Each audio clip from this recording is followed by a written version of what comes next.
want to donate it to Black American Muslim Opinion, the description is right there in the video. On our GoFund page, I said phase one, we have 3 phases. Part of phase one, we're looking to get 3,200 to get start our off Black American Muslim Opinion for a nonprofit organization, and material and courses related to psychology, Islamic psychology, social-economical issues, things that face the Black African Americans in the U.S., and making a concrete framework. Sister, I mean to cut you off. I'm sorry. It's perfectly all right, because you're making that valid connections that some of us need to hear. Okay. And that's every back to what I was saying before. I've been a Muslim now 16 years, and I observe every group of people in the Muslim community. Okay, I observe the Desis, I observe the Arabs, I observe the Pakistanis, the Indians, you name it. I've lived amongst them. And one thing that I noticed is that they do it the Islamic way. You come into a community, you find a space, you build a masjid, and then you build a community around the masjid. Okay, and in order to build a community around the masjid, you have to interact with one another. Okay, so if one brother has a PhD in astrophysics and another brother has a PhD in astrophysics, they can come together and work something up, maybe write a grant and start their own research lab. Okay? Because I'm telling you, if you're an educated Muslim, if you have any kind of degree, you have not been groomed for a job. You have truly been groomed to generate a payroll and start your own business. Okay, I went to school for a lot of years. Okay, and it's a shame because all of my black classmates were thinking about jobs, and all of my white classmates were thinking about businesses after graduation. Okay, I have 2 master's degrees, a bachelor's and an associate's. Okay, the only thing I'm missing right now is a PhD, and quite frankly, I'm tired of school. I don't need a PhD. Okay, but I went to school, and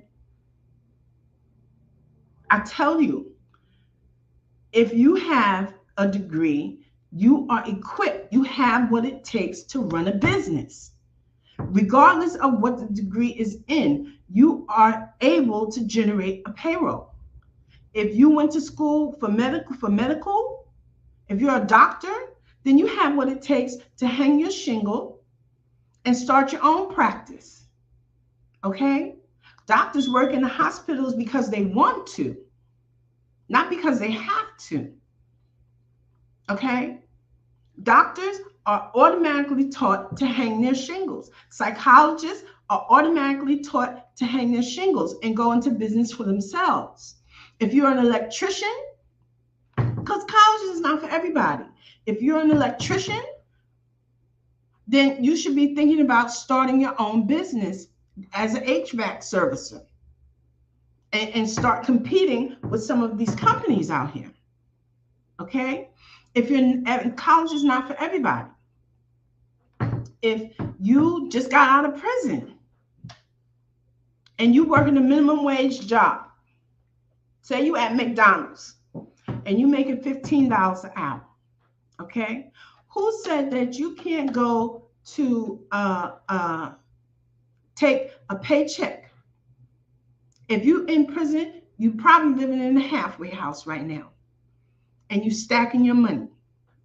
You ain't paying no rent or nothing. You in perfect position.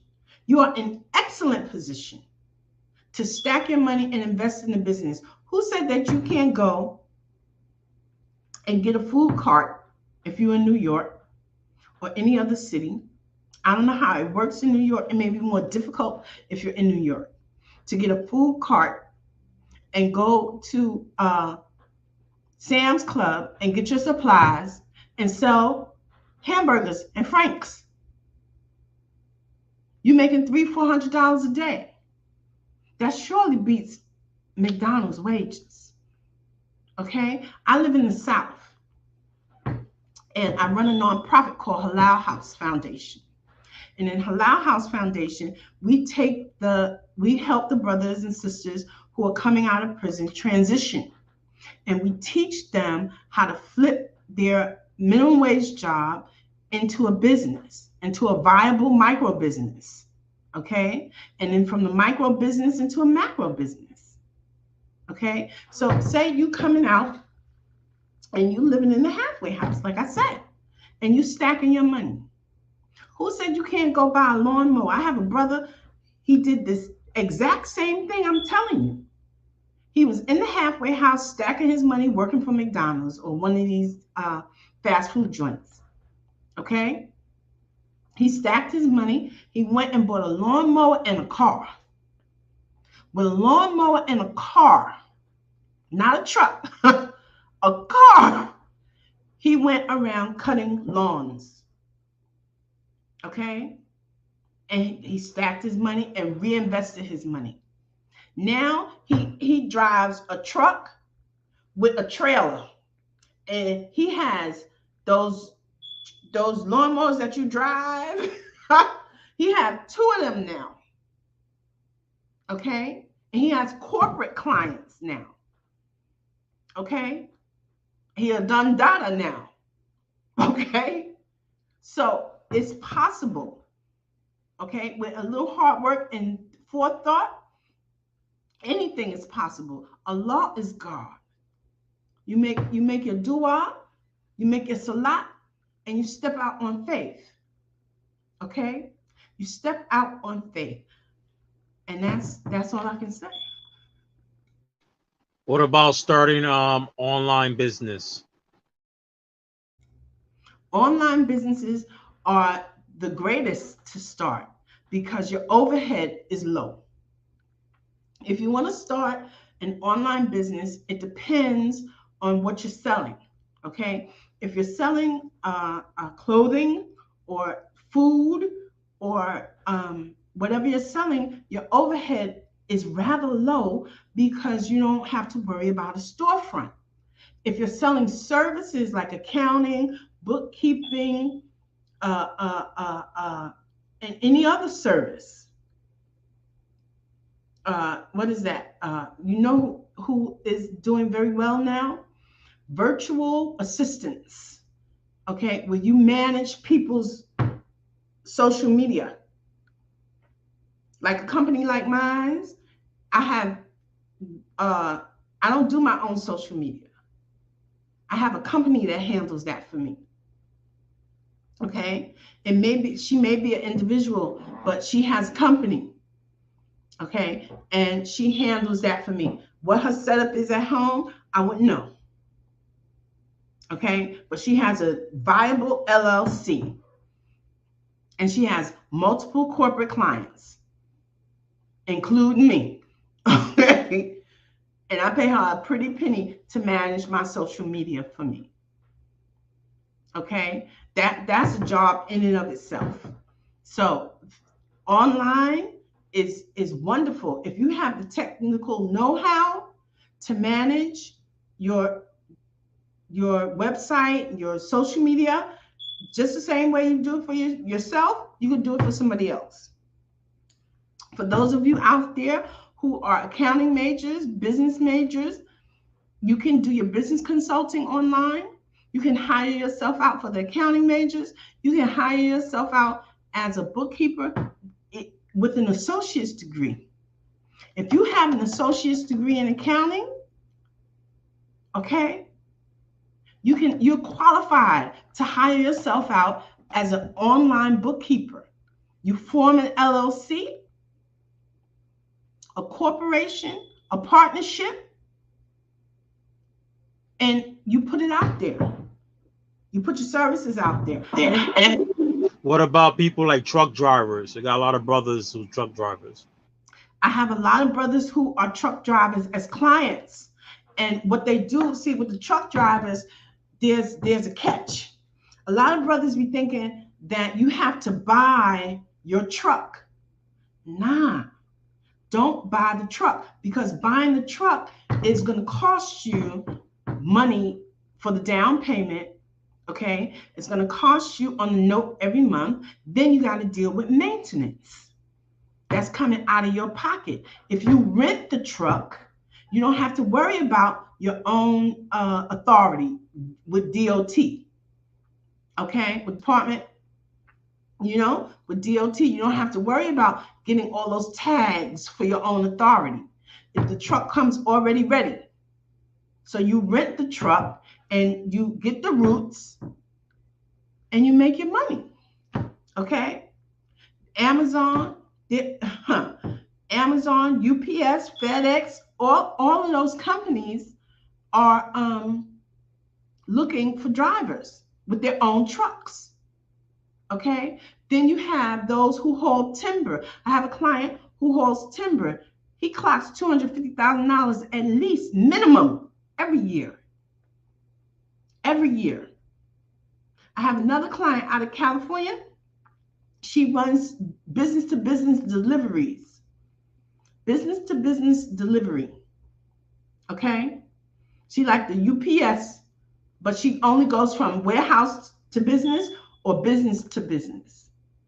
And she's clocking $500,000 every year, no chaser. Minimum $500,000 every year. I got another question. What about for the person who doesn't have the time to run his own business, but have the money to run his own business? You have the money for a business, but you don't have the time for it. How can that work out for him or her? Yeah, that can work out, because what happens is that you're looking. I mean, how can they work that out? Say I have money, right, but I have the cash, but I don't have the time to run the business. How can that person? You hire people to do it. That's a passive investment for you. But you have to make time to supervise those people. Okay? You set it up the way you want it, and then you hire people to do it. Okay? I'm dealing with the same thing in my own business. I'm backing out now. I'm at the point of my business where I can back out a little bit. Well, actually a lot. And I hire people to do the work. I lay out the game plan of how I want the work done, and they do it. You lay out the system, and then you hire the people to do the work. You pay them a salary, and you make sure that your profit is greater than their salary. So what kind of business do you want to start? Is it a service business? Is it a clothing business? Is it a retail business? What kind of business is it? Because the model works for every industry. Okay? You lay out the plan, your internal systems of how you want the business run. And then you hire the people to do it. You can go on Indeed. Indeed is a hiring platform. You can place an ad on Indeed for any kind of people you want, any kind of employees you want. Then you can also hire contractors. Contractors are cheaper than employees. You don't have to worry about the payroll taxes for contractors. Okay? So you can hire a contractor and put him on a 1099, and he works at his own schedule. Okay? And you make money with him. What about this? Because I see a lot of this. There's a lot of sisters who got good jobs. They have the money, and I see a lot of sisters that have their own little clothing business or clothing line. How can they expand these type of clothing line that they have? Wow, that is, you can do a couple of things with that. Okay. You see, it's called licensing and franchising. right? So say you have a clothing line and you work in your job, right? The clothing line is doing well, okay? The job is doing well, but you want to expand. So you can find another sister or another brother who's interested in selling clothing, okay? And you can set them up as a licensee. I have a client here that started out as a licensee. Now he's a full-fledged franchise, okay? He has like 70, 80 locations, okay? He deals in food, but you can do the same thing. The model works for any business. You can do the same thing in clothing. You can license it out and use your name. First thing you need to do is register the name of your business as a federal trademark, not as a state trademark. If you do it as a state trademark, it only is good in your state. You want to spend the money, get the lawyer, and get a federal trademark of your business name. Once you federally trademark that business name, you can license it out to other individuals. And you can form the contract any way you like. It's a license agreement. You're licensing your name out, and then you can give them the same strategy that you use to build your business, the same suppliers, okay, and you let them buy in. So if the cost of entry is $25,000, the cost of entry $10,000, $15,000, you set the price of the cost of entry. Okay, and you can do the research and license out your brand. That's what brand building is about. To be able to license it out or franchise it out. Any other questions? Yeah, I know a lot of brothers and sisters who are educators, they're teachers. But you know, it depends what state you're in, you don't make a lot of money in teaching, right? So how can somebody who's an educator in academics and education, how can they market themselves for starting their own business? Because I see online sometimes and on the street people have like these little tutoring schools and stuff like that. Right. Well, I have a brother here, and my daughter is one of his students. My daughter was one of his students. He taught my daughter how to hack, really. He taught her how to take those SATs and ACTs, and he taught her the science of it. And she was able to get a scholarship not only for her undergrad, but for her graduate studies as well. I didn't have to pay a dime for her education. She earned it on her own because he taught her how to master those tests. So I understand the value of an educator, okay? In the same way, I'm able to educate too because I got all these masters, right? So I understand what you're saying. And you can go online. Who says you can't go online? Who says you can't do it? Who says you can't go online and create a master class? If you're a grade educator, a lower grade like K through 12, who said you can't start your own online school? Who says you can't do it? You can do the state licensing. Who says you can't do it? If you want to start a school, who said you can't do it? I have principals who run in public schools for pennies. When you look at their salary, the salary is ridiculous. Who says you and a few of your teacher friends can't start a school? Why not? You can start it online, or you can use a brick and mortar building. You already know the procedure. And that goes back to building, rebuilding a viable community of Black people. Okay, educators are very important. Who says you can't use these same methods that I've outlined here to raise the money to start a school? That's what we're supposed to be doing. Okay? That's what we're supposed to be doing. Who says that you can't come to people like me and say, hey, Thomasina, we go to Masters together. I want to start a school. How much you got on that? Who says I can't have 4, 5, 10, 15, 20, $50,000 on that to start a school? Do your research. Look into what licensing you need. And use these platforms, use these strategies to raise the money you need to start a school. And if you don't want to do that and you just want to do it on your own, who says that you can't start a master class? You can teach teachers right here online. The internet has made things, I'm telling you, with this internet, the sky's the limit.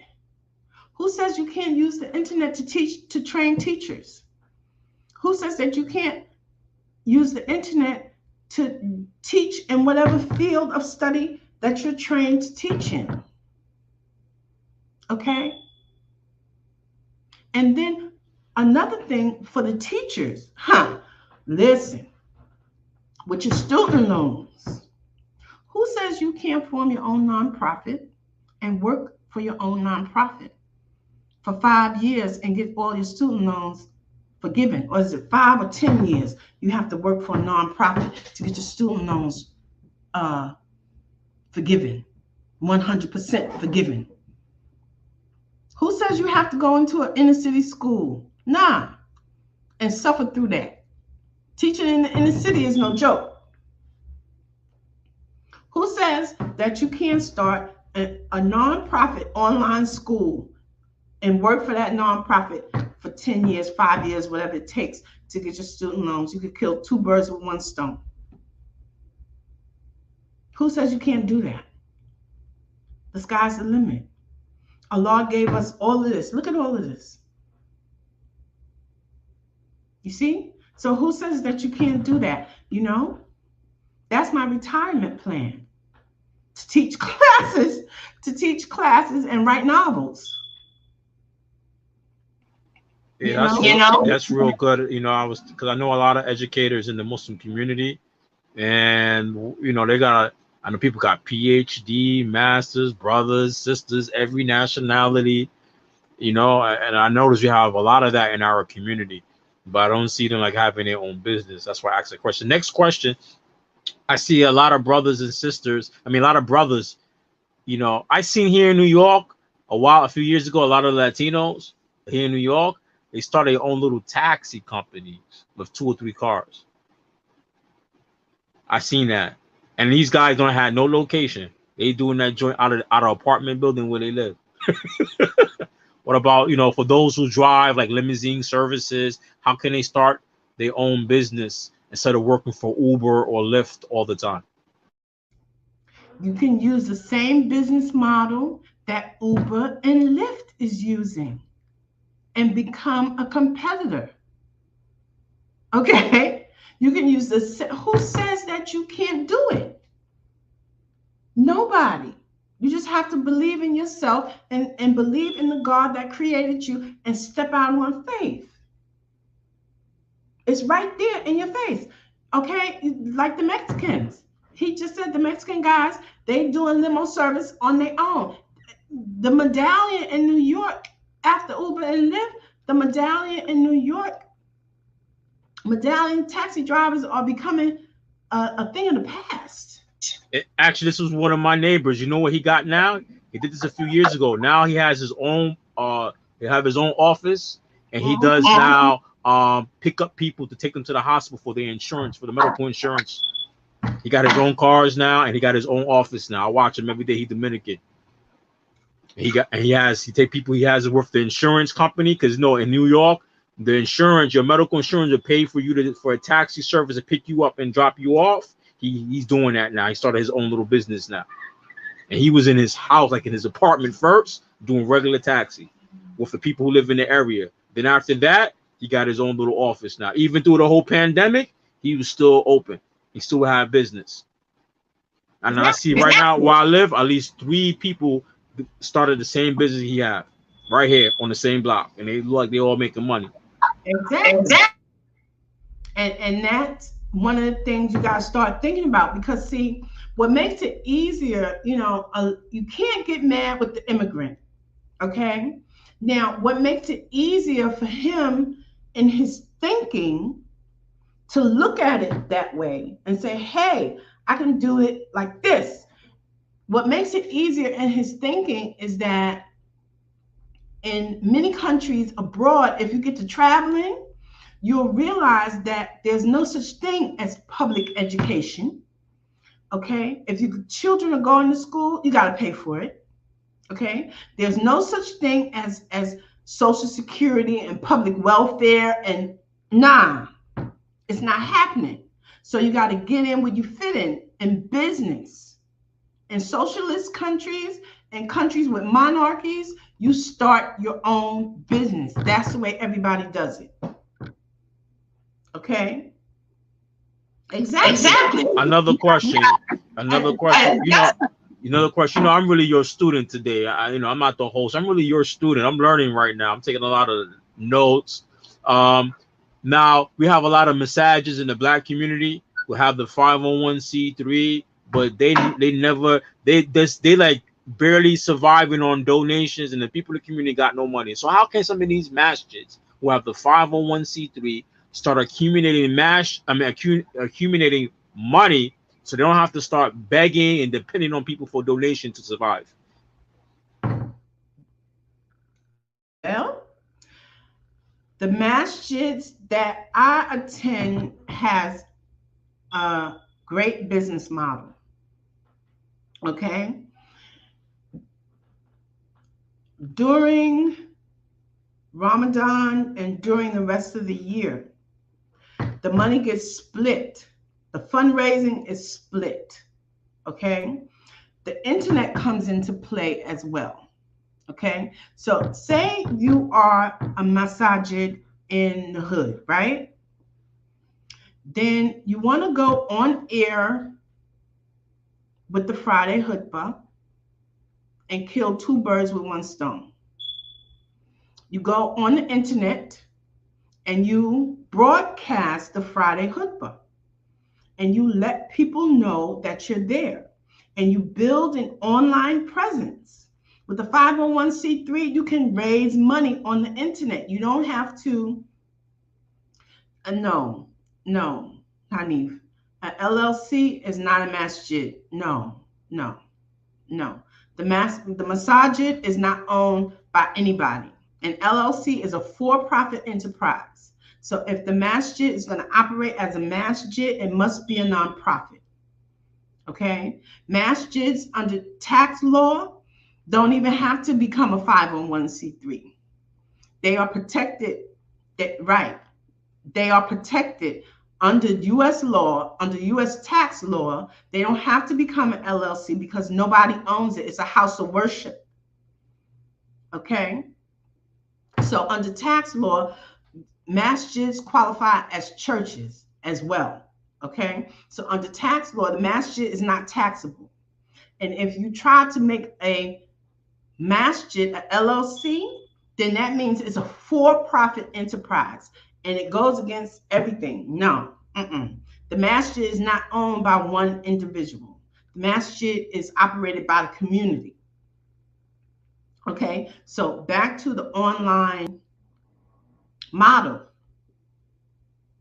No, a 501c3 can own an LLC. The masjid can own a business. That's what I was getting to.